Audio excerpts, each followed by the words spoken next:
So the journey continues to try to make sense of the situation, at least insofar as necessary to find some way to respond and choosing how to act in the situation.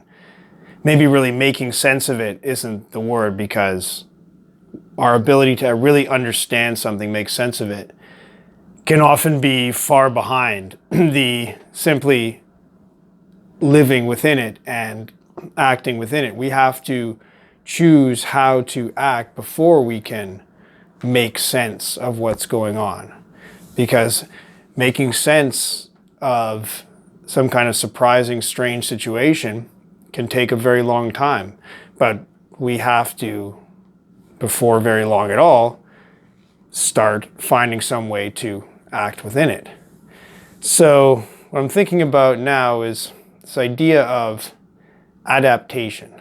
So we are able to adapt to many new situations. This is a great feature of perhaps of all life itself, certainly of the human life, that we have an ability to somehow, whenever situations change, we can find some way to change ourselves, change the way we behave, so that we can succeed, survive at least, if not do well in the new situation.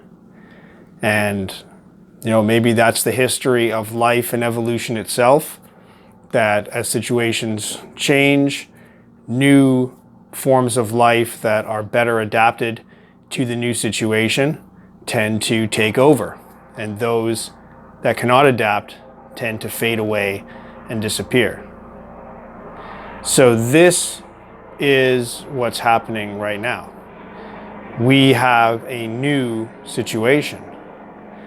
A new situation is happening, and we now have the ability to adapt. Or you could say at least we have the opportunity to adapt. And we do have the ability, just like all life, just as insofar as we are alive, we are living beings, we have the ability to adapt to some degree. Now, of course, we have our limits. There are limits to what we can adapt to. We can't, live without water, or, in a burning fire or whatever. There are the limits to what we can adapt to. But we're nowhere near those limits. The physical limits of the organism, like I have to live within a certain temperature, I need to have certain nutrition to be able to survive, those are hard limits. But in terms of what kind of a social world we can live in, what kind of rules and systems that we can live within, it can get way, way, way stranger than it is now before it's outside the limits of survivability. This is just a new configuration, a changed configuration of the systems and the arrangement of how we live. And it's absolutely within our powers to adapt to it. What seems to be holding us back is that I really don't want to. I don't want to adapt. I don't want to change my system. We spent our whole lives getting adjusted and adapted to the situation as it was.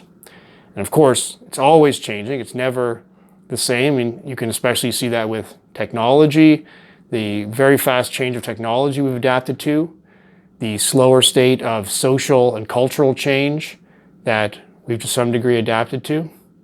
And all sorts of things are constantly changing, and we're constantly adapting to them. But now we just get this shock change. A shock change where we are forced to have a high-speed adaptation. Maybe it's like the meteor hitting, that it killed the dinosaurs. The dinosaurs couldn't adapt, but then the little mammals adapted. So the story goes, big meteor comes, changes the Earth's climate, the big dinosaurs die off, but the little mouse-like mammals are able to thrive in this new environment with the dinosaurs died off, and then they rise and evolve to become the wonderful thinking apes that we are now.